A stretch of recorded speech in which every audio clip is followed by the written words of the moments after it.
Coach, thank you for joining us on the call today. If you would take a minute to tie up the trip to Dallas and the win at SMU and what you expect to see when you back at home Friday against USF, please. Yeah, it was good to get back in the win column. We played one of our better games. It's good to win on the road.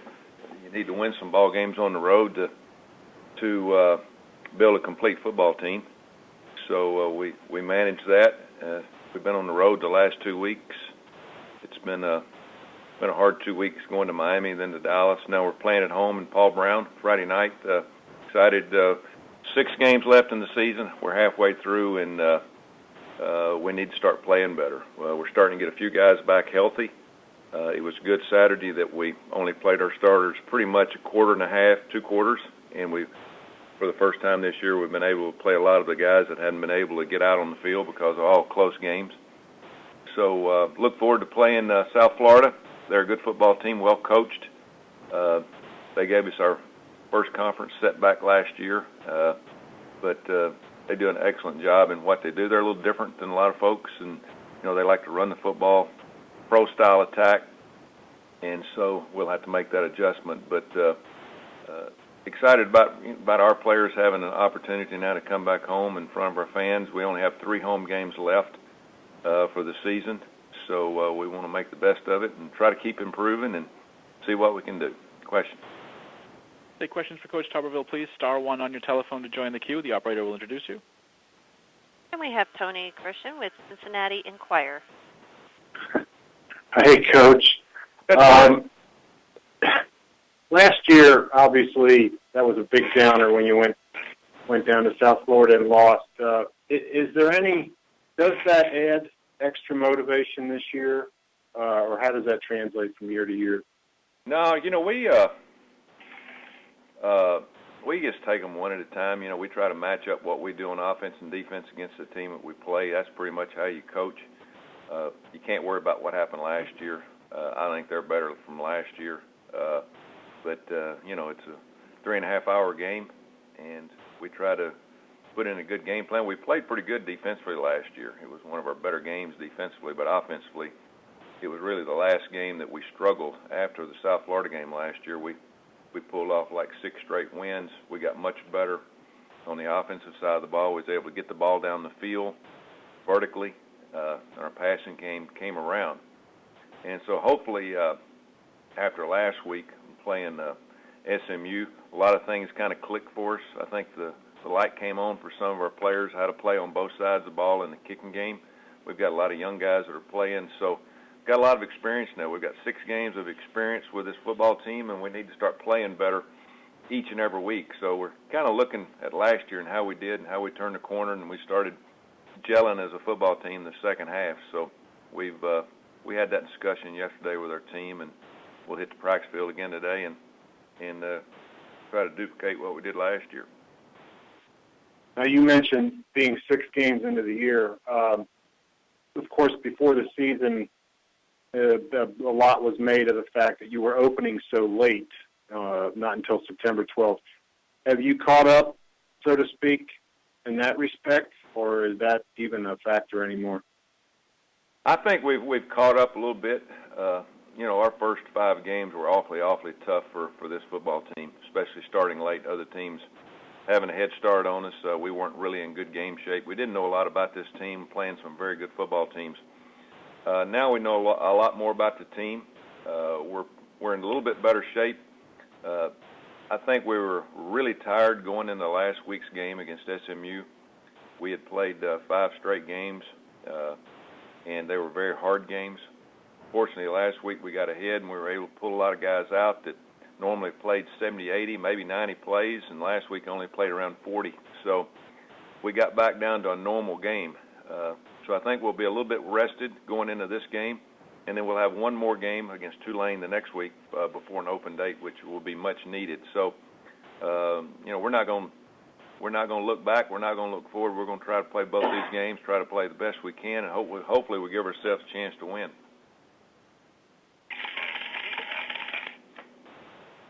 Do you have an update on Schlomer at all?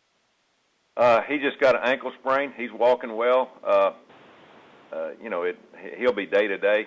I'd say he'd be questionable right now, but, he's had injuries before. He's fought back, and again, it's not a high ankle sprain. It's just he just rolled it. Their turf was a little bit different than what we normally play on, and it was a little bit stickier, and he got his cleats in the ground. But he'll have a chance to play. But I was real proud of the guys we put in there. We fortunately got some depth there because we played Burrell in the Ohio State game, and he's back.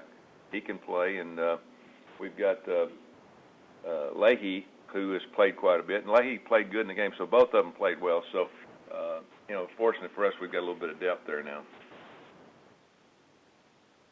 Okay, thank you. And we'll move on to Dan Tortora with Dan Tortora Broadcast Media. Hi, Coach. How you doing today? Good morning. The evolution of Gunnar at quarterback for you, what can you say as far as his growth and what you've seen him do over time, I know you talk about this team, getting together, playing together, getting to know each other's strengths. What can you say about Gunnar and what he's done? Yeah, he had been a surprise. We've known that he can throw the football. The thing that I was concerned about is how is he going to take licks, and the kid's gotten beat up pretty good in a couple of games. He's had sore ribs, and last week I only think I played him one drive in the second half. We intentionally tried to get him out as soon as we could. Now, he's probably about 90%, but he needed to stand on the sideline and watch a little bit and watch other quarterbacks play. I think that's important, too, instead of having to play every snap under the gun, knowing that you got to get the job done to win the game. Now, he's handled the pressure well. I thought last week and last couple of weeks he's held the ball a little longer. He's gone through more reads. I can tell he's got more patience. He's learning his offensive line a little bit better. You've got to have confidence in them, confidence that they can give you that one extra half second to get the ball to a different player through a different read. And so it's all a progression of growing up for him. Again, he's played 6 games in the last 3 years, and he's been way above my expectations in the first half of the year. If he can continue to improve, with the receivers that he's got, I think he's really going to be something special. But again, he's got to stay healthy. And let me think, he's been sacked maybe 4 times this year, which is very good. He's been pressured a few more of those. He's taken a few licks. What I like about him, he's running the football, and he puts an extra dimension in the game. Last week, the first play of the game, I think he ran for 15 yards on a call play. That was kind of like a quarterback draw. So he's growing up. He's not where he's going to be this time next year, but he's much better, and I've been pleased with his progress. And then as far as what you take away, obviously, in a big victory against SMU, and they haven't won a game this season, what are some of the things you can take away from your defense in a game like that where, offensively you're obviously doing your job and scoring the ball well? What can you take away from the defense in a game against a team that hasn't won a game yet? Well, SMU's a team that they know what they're doing on offense. They're well-schooled. June Jones did a great job with that program over the last 6-7 years. It's hard to defend. They take what they give you, what you give them, and last year it was one of our toughest games defensively. And going into the game, we knew that they'd give us problems. The first drive, we settled down. We grew up a little bit. We were more aggressive. I thought we tackled better. Again, it's not the quarterback that they had last year who's now playing in the NFL. But I just looking at our defense, we got stronger as the game went on, and that was a lot different than it was last year. We struggled last year with the same passing game. So, hopefully our guys learn from this. They got a little confidence. We've had our confidence shaken over the last 5 weeks before this, and rightly so. We hadn't tackled many people, we hadn't covered many people, and we've looked confused at times, but it's good to see them have some success and build a little confidence. So see if we can do it 2 weeks in a row. Thanks, Coach. I appreciate that. Yes, sir. And we have Joey Johnston with Tampa Tribune. Tommy, USF has found a featured running back with a true freshman, Merlin Mack. What impresses you about him as you watch him on film, and how much has his presence helped their offense? He's good. We've seen a lot of good running backs. Miami had one a few weeks ago that was pretty awesome, and this kid's going to be interesting to watch over the next few years. But they've got they've got 4 or 5 running backs that run the ball hard, run it well, and he their running game brought them back last week. They broke a big run for about 50 yards that put them back in the ball game against Tulsa. They didn't wait, and of course their passing game brought them all the way back. But you still got to be able to run the football, and it was pretty impressive to watch all the running backs, not just him, run and make plays. And their offensive line, seems to find a way to continue to get holes for them, whether they got an 8 or 9 man front. So they do a good job, this pro-style offense. And but you got to have a running back, and they've obviously got not just one; they've got several.